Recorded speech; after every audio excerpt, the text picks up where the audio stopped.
tommel opp. Stavanger finest når det regner. Dette er altså 6. gang vi organiserer SIK. Vi har aldri vært så mange som i år. 218 stykker. Jeg har jo sittet hjemme da, på jenterommet og tenkt på hvordan jeg skal lure de 200 sharpeste hundene i landet til å tro at jeg også er like sharp. Og jeg har googlet og prøvd å finne det jeg er opptatt av innenfor endring. Jeg var veldig spent på hvordan sikt vil være. Litt fordi at det ikke er en typisk konferanse, ikke en typisk jobbarena, men noe litt annet. Det er så mye ulike personer i alle aldre, men også ikke minst fra så mye forskjellige både organisasjoner, bedrifter, mye spennende gründere, og det er virkelig en konferanse med stort mangfold.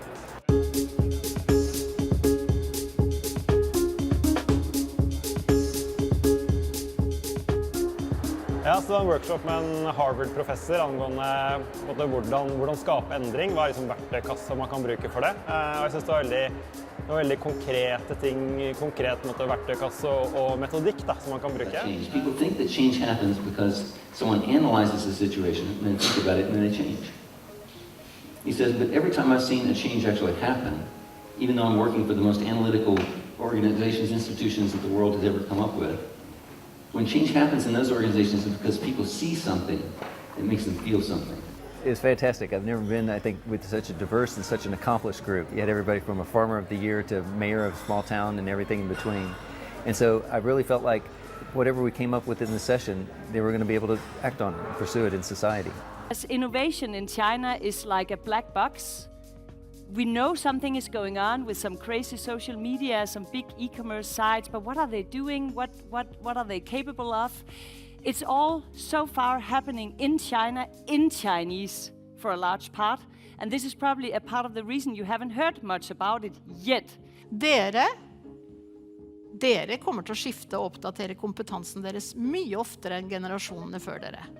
Og dere må det, for introduksjonen av ny teknologi går mye raskere enn den gjorde før. Det trenger jeg ikke å fortelle dere en gang. Jeg hadde tatt et valg, jeg hadde droppet ut av BI for å bli aksjemegler. Nå står jeg i det, nå jeg tjener bra penger, og nå vurderer jeg å droppe det her for å reise rundt på barer og fortelle vitser. Så jeg sitter der og så tenker jeg, pappa kommer ikke til å like det. Det er veldig hyggelig. En fantastisk mulighet til å vise fram vårt universitet. Og for oss å møte så mange unge mennesker fra forskjellige fagområder. Det setter universitetet i Stavanger på kartet.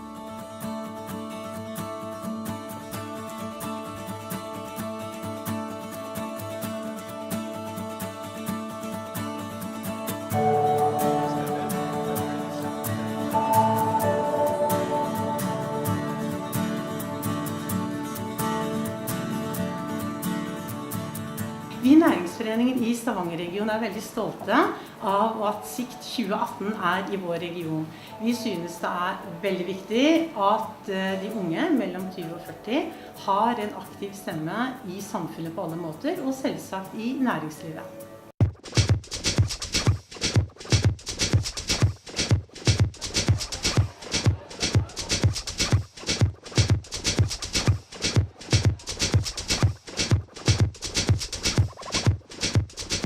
Ok, jobben din, det er å legge merke til hva du kjenner inni det, hva du føler når jeg snakker.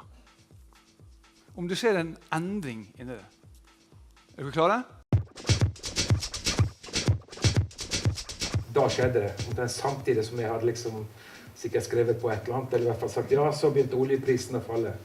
Fra over $100 per fat, som er den betegnelsen vi bruker, til under $30 per fat, og det skjedde bare i løpet av noen veldig få måneder. Det betyr at nærmest over natten så forsvant ca. 70% av inntektene våre, mens kostnadene våre sto der som en stor klamp om foten.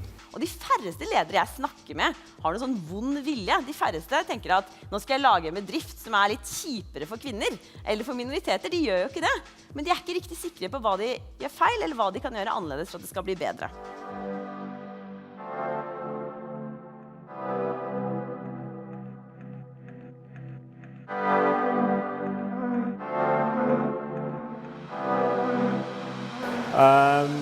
hvorfor jeg kommer på sikt, det fordi dette den mest spennende møtearenaen jeg har vært på.